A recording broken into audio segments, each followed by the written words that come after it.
Dear students, in the last class we studied about different types of polynomials. What is quadratic polynomial? What is cubic polynomial? We have studied about these things, right? Today we are going to study about the relationship between the zeros of a polynomial and the coefficients of the polynomial. First of all, let me tell you what was a quadratic polynomial? A polynomial whose degree is 2, right?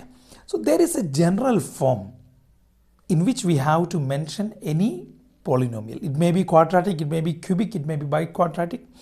The general form is like this. Whenever you are getting a polynomial, you can understand the degree of the polynomial. That means you can name the polynomial. You can categorize them as cubic polynomial or quadratic polynomial. That's the two topics which we are going to deal with in this chapter. So when you are getting a polynomial, it may be either a quadratic polynomial or it can be a cubic polynomial. But when you are getting so-called polynomial, first of all, what you have to check? First of all, what you have to check means you have to make sure that it is in the order of the standard form. So now what is the standard form? The standard form of expressing any quadratic polynomial is ax square plus bx plus c. That means first of all you have to say where a, b and c are integers. So first of all, when you are expressing them, they should be of the term x square. Then it should be of the term x.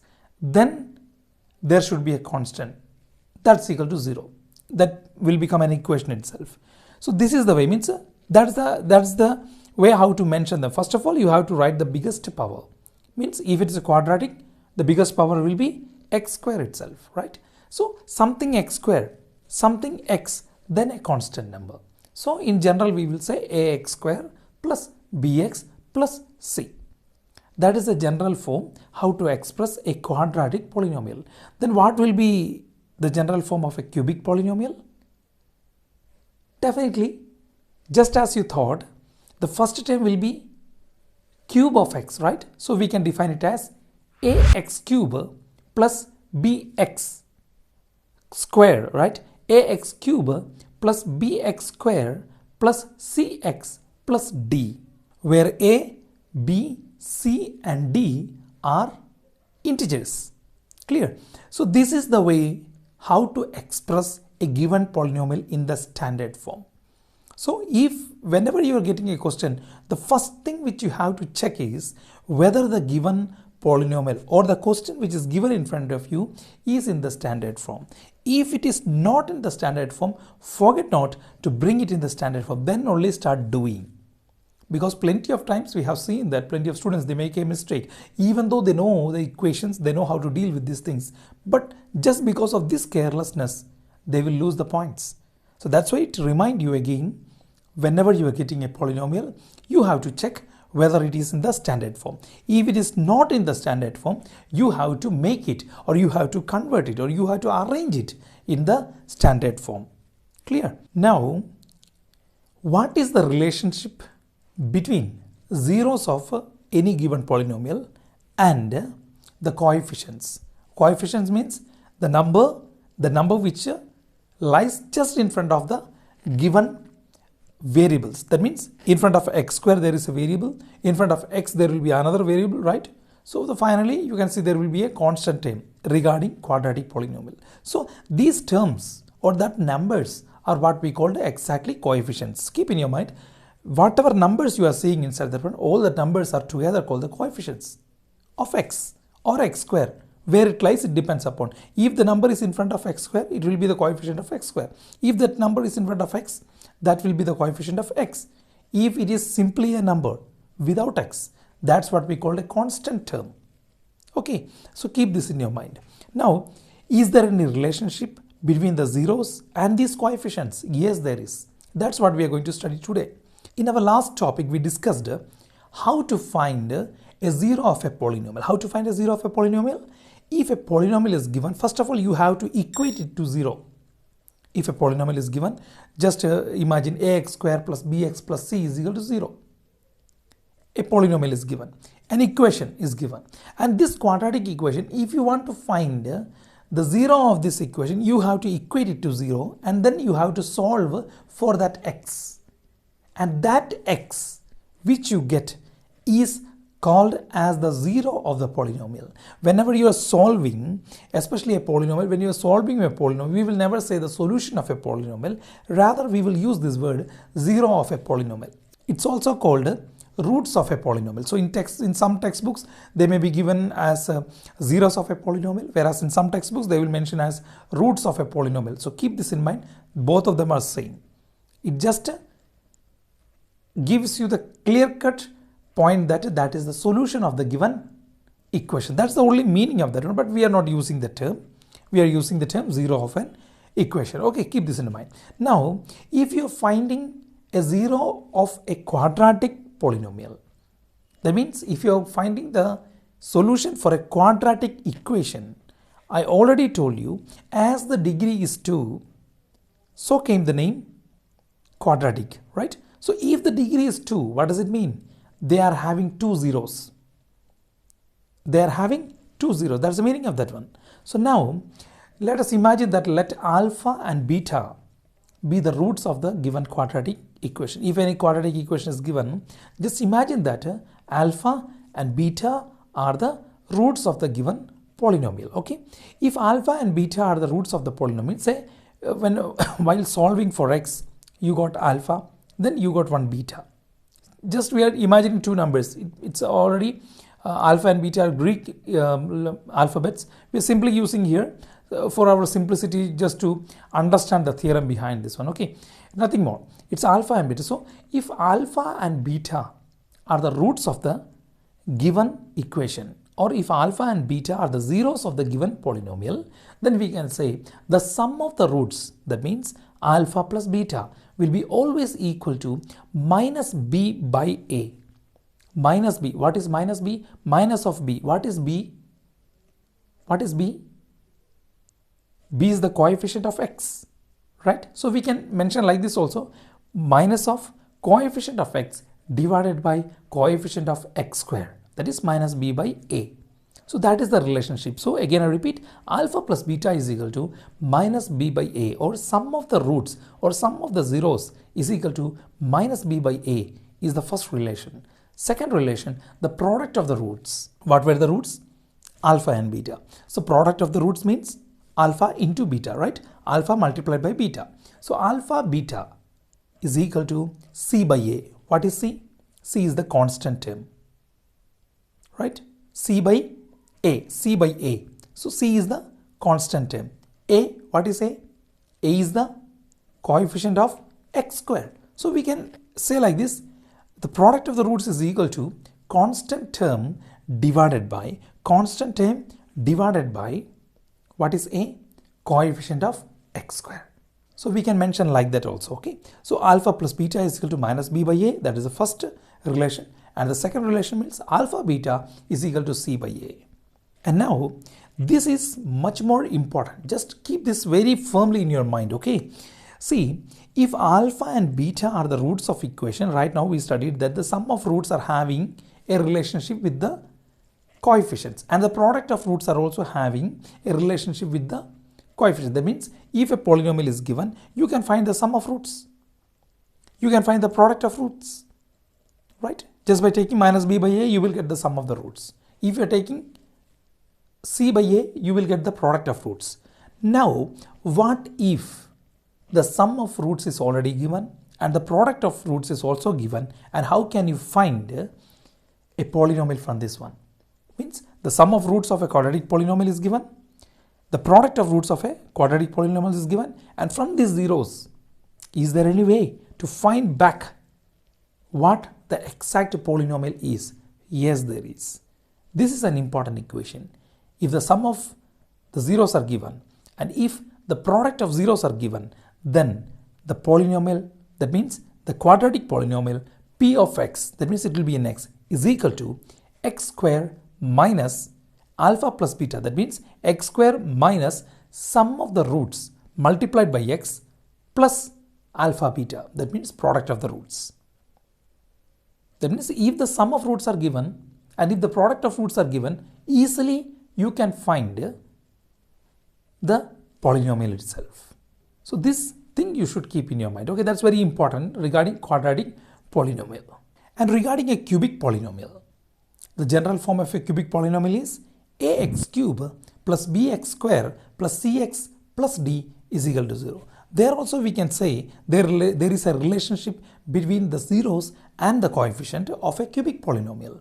There we will write like this: the sum of the zeros of cubic polynomial. That means there are 3 zeros, right? Because it's a cubic polynomial. So alpha and beta is not enough. We have to take one more letter. So we will say let alpha, beta and gamma be the zeros of a cubic polynomial. So that alpha plus beta plus gamma, that means sum of the roots, is equal to again minus b by a itself. But here note it on minus b, that means it is not what of that which we have taken in quadratic. It's different because now it is cubic. So minus b by a. So here we will write it is minus of, here what is b? It is the coefficient of x square. And what is a? It is the coefficient of x cube because it's cubic polynomial. So we can say like this: alpha plus beta plus gamma is equal to minus b by a. That's about sum of the roots. What about product of the roots? Product of the root means alpha, beta, gamma. Alpha into beta into gamma is equal to minus d by a. What is minus d? Minus of the constant term divided by the coefficient of x cube. That is product of roots. Third one more thing is there: alpha beta plus beta gamma plus gamma alpha is equal to, means sum of the roots, means if you're taking two zeros and if you're adding them and taking the whole sum, alpha beta then plus beta gamma plus gamma alpha is equal to c by a. So in quadratic there were only 2 things which we have to remember: sum of the zeros and product of the zeros. Here there are 3 things. It's a cubic polynomial too. And now the another thing is that if a cubic polynomial is given, keep in your mind there will be 3 zeros. There will be 3 zeros. And if a quadratic polynomial is given, there will be only 2 zeros. And this is the relationship between the given zeros of a polynomial and their coefficients. Now let us get into the next exercise and let us do some sums so that you can understand this theory very fast. Exercise 2.2, the very first question. Check out the question. What is the heading? Read the heading here. Find the zeros of the given polynomial and verify the relationship between zeros of the polynomial and their coefficients. That means first of all you have to find the zero. Okay, that's what the question means. First of all you have to find the zero. After finding the zero, what you have to do? You have to find you have to verify the relationship. I already told you what was the relationship. Alpha plus beta is equal to minus b by a. First relationship. Second one, alpha beta is equal to c by a. The second relationship. So these 2 relationships you have to verify. You have to check it whether it is right or wrong. Okay, that's the verification. So 2 things. So number 1, we have to find the zero. So let us do the very first question. Let us find the zero. How to find the zero of a given polynomial? Here what is the polynomial? Come on. X square minus 2x minus 8. That's the polynomial. Very clearly you understand that this is a quadratic polynomial. You are right. It's a quadratic polynomial because you can see the degree is given as 2 itself. So if you want to find the zero of this equation, what you have to do? You have to equate it to 0. So we will write x square minus 2x minus 8 is equal to 0. Now how to simplify this one? You have studied in your 9th class. Okay, check out the videos of 9th class so that you can understand very fast how to factorize this one. Okay, but again let's explain in this chapter again once more. It's by splitting the middle terms. How to split the middle terms? Before splitting the middle terms, you have to choose 2 numbers. Means here what is the middle term? Here it is minus 2x, right? Minus 2x is the middle term. So you have to split minus 2x. You can split minus 2x by numerous numbers, but it may not be sufficient for you to get a solution for this quadratic. So if you want to select 2 numbers, you have to select the very accurate numbers and the very apt numbers. And now listen to me, how to select this number. This is a very important point. Now inside this given quadratic, what is the quadratic equation given here? The first term is x square, the second term is minus 2x, and the third term is minus 8. Clear? Check out the last term, I mean the constant term. It is minus 8, I mean 8, simply 8. Just think about the digit 8 itself. What is the coefficient of the x square? Coefficient of x square is 1, right? Because in front of x square nothing is written, that means it is 1. 1 multiplied by this 8, how much it is? 8. Now factorize this 8. What you will get? 1 into 8 are 8. 1 into 8 is equal to 8. Okay. Then another one, 2 4s are 8. 2 into 4 is also 8. That means 1 and 8. It's a set 1, 8. It can be 1 or 8. Second set 2 and 4, because 2 4s are 8. 2 and 4. Among these two sets, any one set only we will have to take it as the splitting. Means when we are going to split the middle term, we will use, among these two sets, we will use only one set. It may be 1 and 8, or it can be 2 and 4. How to choose the exact set? I will tell you. See, here check out the sign of the constant term. What is the sign of the constant term? It is minus, right? Minus 8. That means minus is the sign of the constant term. That means while minusing these two numbers, you have to get the center term. What is the center term here? It is 2. Okay, it is 2. So while subtracting these two numbers, you have to get 2 as the answer. Tell me, what about the first set? It is 1 and 8. If you are subtracting 1 and 8, will you get 2? Never. Because you know 1 and 8, when you are subtracting them, you will get 7 itself. So that is not the set. Then come to the second set. What about second set? 2 and 4. Now 2 and 4, what is the difference of 2 and 4? It's 2 itself. So we are going to use this 2 and 4. Okay. So instead of this middle term, we will copy down the first term as it is. We will copy down the last term as it is. But in this middle term, we are going to split this middle term. Means we are going to substitute this minus 2x. What are the numbers which we selected? It is 4 and 2. Now the next thing is you have to think about the sign. Which sign should be allotted to 4 and 2? Just to think this one also, again you have to look on the constant term. What is the sign of the constant term? If the sign of the constant term is minus, if it's a negative sign, it means that both of them are having different signs. Means if one is positive, then the other should be negative. And if the last term is positive, that means both of them should have the same sign. It may be negative sign, it can be positive sign also. Means both of them can be positive and both of them can be negative. The only condition is they must have the same sign. Is that clear? Okay. Now here anyhow the last term, it is negative. So that means both of them are having different sign. Now my question is whether if you are giving a positive sign to 4, then you have to give negative sign to 2. And if you are giving a negative sign to 4, then you have to give a positive sign to 2.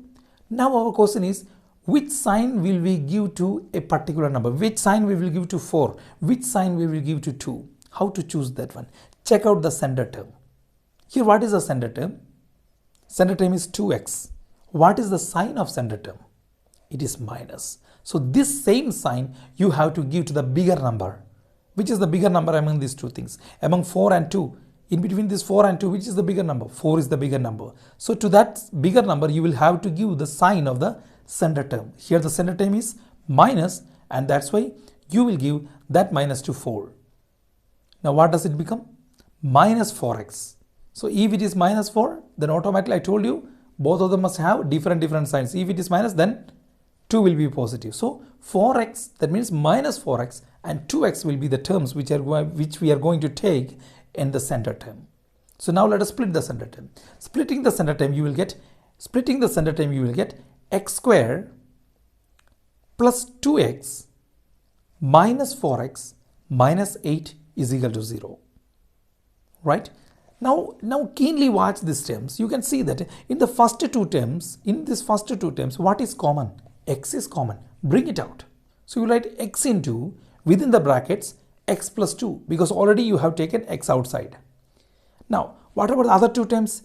It is minus 4x and minus 8. What is common there? Minus 4 is common. Bring it out. So taking it out, minus 4 within brackets, again you will get x plus 2. Right? Because already minus you have taken out. So you will get minus 2 itself. That is equal to 0. Now see these two terms. In these two terms, you can see that x plus 2 and x plus 2 is common. Bring it out. So now if you are taking that common outside, x plus 2 if you are taking outside, then what it will become? X plus 2 into, you took x plus 2 outside. Now x plus 2 into, what is the remaining part? In the first point, x is remaining. In the second part, minus 4 is remaining. So x minus 4 within the second bracket. Now you got x plus 2 into x minus 4 is equal to 0. So students, here you can see that the product of two numbers is 0. What does it mean by product of two numbers is 0? That means if the product of two numbers is 0, it clearly means that in these two numbers, one number should be 0, right? Then only you will get the product as 0. So here what did you got? X plus 2 into x minus 4 is equal to 0. X plus 2 into x minus 4 is equal to 0.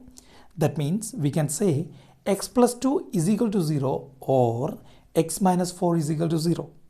So if x plus 2 is equal to 0, what will be the value of x? X will be equal to minus 2. And if x minus 4 is equal to 0, then x will be equal to plus 4. So you got two roots. What are the roots right now? You got minus 2 and 4.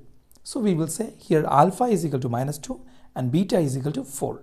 You got alpha and beta. Now let us verify the roots, right? Let us verify the relationship between the zeros and the coefficients. First of all, sum of the roots. That means alpha plus beta is equal to, here what is your alpha? It is minus 2.